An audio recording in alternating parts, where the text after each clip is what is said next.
आज हम लोग बात करेंगे सेटलमेंट के बारे में। कोर्ट के बाहर सेटलमेंट कैसे होता है। अगर कोई केस चल रहा है कोर्ट में तो कभी कभी ऐसा होता है आउट ऑफ कोर्ट सेटलमेंट हो जाता है। तो जो आउट ऑफ कोर्ट सेटलमेंट होता है वो कैसे होता है, मतलब लोगों को कैसे सेटल कर लेते हैं, फिर कोर्ट में वो चीज़ जाके बता भी देते हैं, तो उसके बारे में आज हम लोग डिस्कस करेंगे। तो जो आउट ऑफ कोर्ट सेटलमेंट होता है वो सेटलमेंट उन्हीं केसेस में होते हैं ज़्यादातर जिन केसेस में पैसे इन्वॉल्व होते हैं। जिस भी केस में पैसा इन्वॉल्व होगा वही केस में majorly out of court settlement होता है।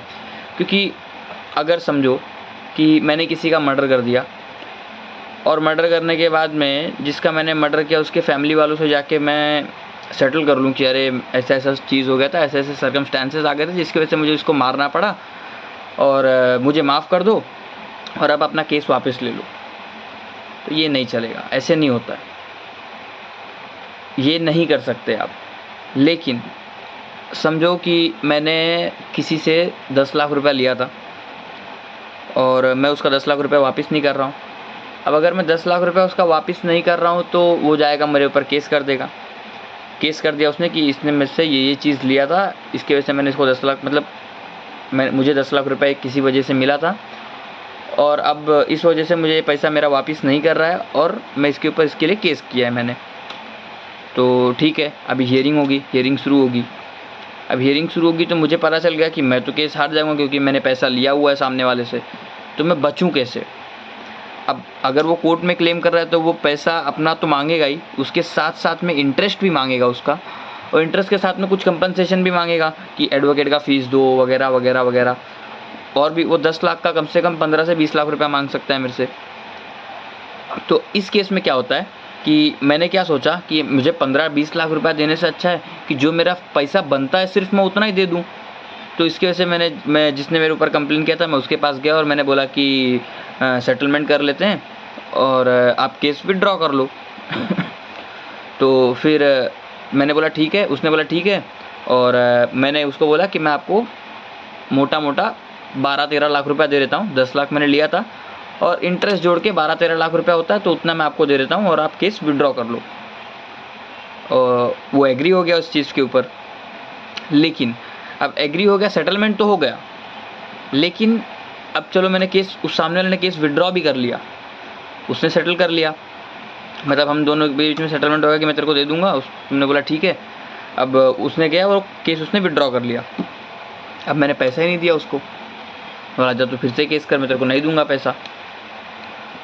तो इस केस में वो क्या करेगा, अभी वो क्या कर सकता है।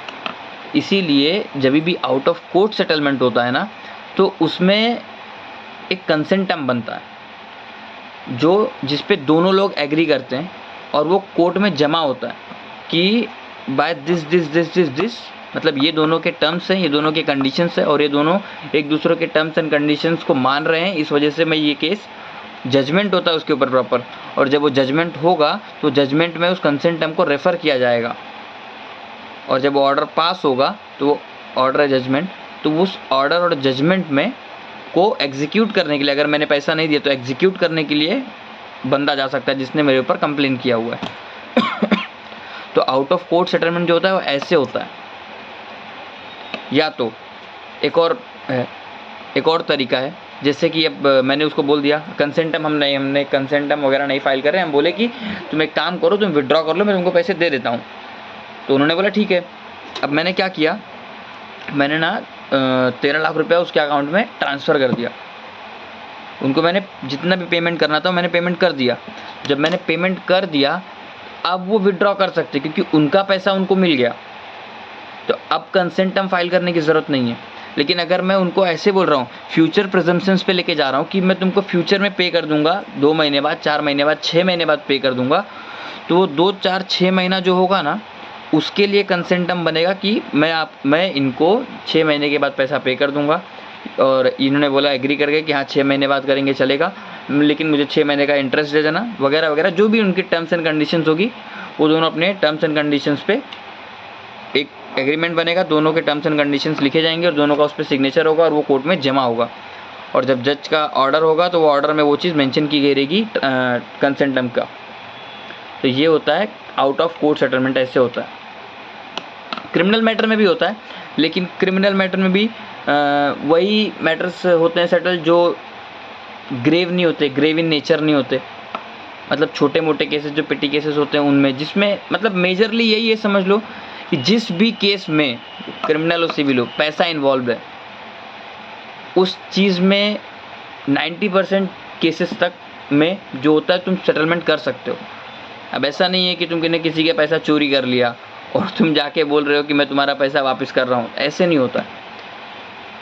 तो यही है, चोरी कर लिया, किसी के घर पे डाका डाल दिया, बैंक लूट लिए, बोले मैं बैंक का जो पैसा है वापस करता हूँ, ऐसे नहीं चलता। तुमने क्राइम किया है, जिससे नेगोशिएबल इंस्ट्रूमेंट होता है।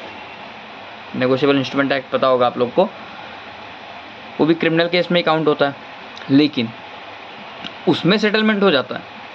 मैंने किसी से पैसा लिया था किसी चीज़ के लिए, किसी पर्पज़ के लिए, मैं वापस नहीं कर रहा हूँ, तो उसने मेरे ऊपर केस कर दिया था, तो वो सेटलमेंट हो सकता है। लेकिन ये नहीं बोलो कि मैंने कहीं पे जाके बैंक लूट के आया है और बैंक लूट के आने के बाद में मैं बोल रहा हूँ कि काम करो, बैंक का जो पैसा है मैं वापस कर देता हूँ और मुझे छोड़ दो, तो ये नहीं हो सकता।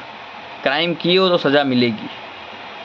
सिविल केसेस में ज़्यादा होता है, civil cases, family cases, family court में होता है ये सब सेटलमेंट, जिसमें कंसेंटम ज़्यादातर फाइल होता है, और मेजरली तो सिविल कोर्ट में ही फाइल होता है कंसेंटम। तो ये है आउट ऑफ कोर्ट सेटलमेंट के बारे में।